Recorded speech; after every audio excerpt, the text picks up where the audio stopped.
வணக்கம். இந்த வீடியோவில் 8/7/2026 சற்று முன் 60+4% அகவிலைப்படி DA உயர்வு, அரசு ஊழியர்கள் ஓய்வூதியர்கள் சார்ந்து வெளியான 2 ஹாப்பி நியூஸ் குறித்து தகவல்களை பார்ப்போம். இந்த வீடியோவை தொடர்ந்து பார்க்குறதுக்கு முன்னாடி நம்ம சேனலை இது வரைக்கும் சப்ஸ்கிரைப் பண்ணாதவங்க இந்த வீடியோக்கு கீழே இருக்க ரெட் கலர் சப்ஸ்கிரைப் பட்டன் அழுத்தி சப்ஸ்கிரைப் பண்ணிக்கோங்க. மத்திய அரசு ஊழியர்கள் தற்போது அதிக எதிர்பார்ப்புடன் காத்திருப்பது அடுத்த அகவிலைப்படி உயர்வு எப்போது வரும் என்பதற்காக தான். குறிப்பாக ஜூலை 2026 முதல் அமலுக்கு வர வேண்டிய DA உயர்வு எவ்வளவு இருக்கும் என்ற கேள்வி எழுந்துள்ளது.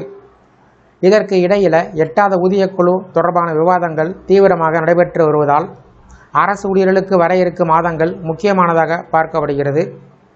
இந்த ஆண்டின் தொடக்கத்தில் மத்திய அரசு அகவிலைப்படி மற்றும் அகவிலை நிவாரணத்தில் 2% உயர்வை அறிவித்தது. ஜனவரி 2026 முதல் இந்த உயர்வு அமலுக்கு வந்தது.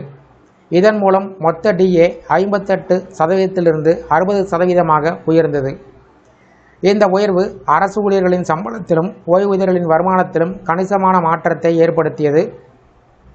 இப்போது அடுத்த கட்ட உயர்வாக ஜூலை 2026க்கான DA உயர்வு குறித்த பெரிய எதிர்பார்ப்பு உருவாகியிருக்கிறது.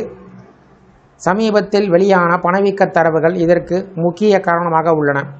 அரசு வெளியிட்ட தகவலின் அடிப்படையில் ஏப்ரல் 2026இல் சில்லறை பணவீக்கம் 3.48% உயர்ந்துள்ளது. அதேபோல உணவு பணவீக்கம் 4.2% அதிகரித்துள்ளது. அதனுடன் எரிபொருள் மற்றும் மின்சார செலவுகள் உயர்ந்திருக்கின்றன. பெட்ரோல், டீசல் மற்றும் CNG விலையில் ஏற்பட்ட உயர்வு நடுத்தர வர்க்க மக்களுக்கும் தினசரி பயணிகளுக்கும் கூடுதல் சுமையினை ஏற்படுத்தியிருக்கிறது. இந்த சூழ்நிலையில் பணவீக்கத்தின் தாக்கத்தை சமாளிக்க அரசு ஊழியர்கள் அதிக DA உயர்வை எதிர்பார்த்து வருகிறார்கள். அகவிலைப்படி அல்லது டியர்னஸ் அலவன்ஸ் என்பது பணவீக்கம் காரணமாக ஏற்படக்கூடிய வாழ்க்கை செலவின் தாக்கத்தை குறைக்க அரசு வழங்கும் கூடுதல் தொகை.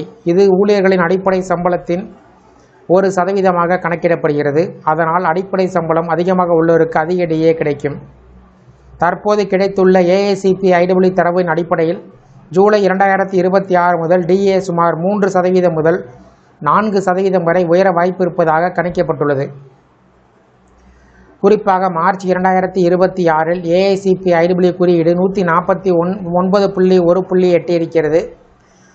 இந்த உயர்வுகள் ஏப்ரல், மே, ஜூன் மாதத்தில் தொடரும் என்று மதிப்பிடப்பட்டுள்ளன. கடந்த 12 மாத சராசரி AICPE குறியீட்டை வைத்து கணக்கிட்டால் DA உயர்வு சுமார் 3.61% இருக்கும் என்று கூறப்படுகிறது.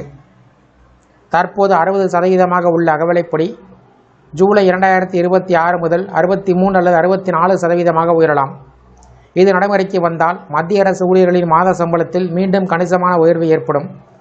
இந்த DA உயர்வு 7வது ஊதியக்குழுவின் பரிந்துரையின் அடிப்படையில் கணக்கிடப்படுவது குறிப்பிடத்தக்கது. அதே சமயம் 8வது ஊதியக்குழு தொடர்பான அறிவிப்புகள் வர இருப்பதால் அரசு ஊழியர்களுக்கு வரக்கூடிய காலம் பல நல்ல செய்திகளை கொண்டு வரக்கூடும் என்ற நம்பிக்கை நிலவி வருகிறது. இந்த அகவிலைப்படி உயர்வு சார்ந்து உங்களுடைய கருத்துக்களை கமெண்ட் செக்ஷனில் பதிவிடுங்க. இந்த வீடியோ பிடிச்சிருந்தா வீடியோக்கு ஒரு லைக் பண்ணுங்கள். இந்த வீடியோவை உங்களுடைய நண்பர்கள் மற்றும் உறவினர்களுக்கும் ஷேர் பண்ணுங்கள். நன்றி.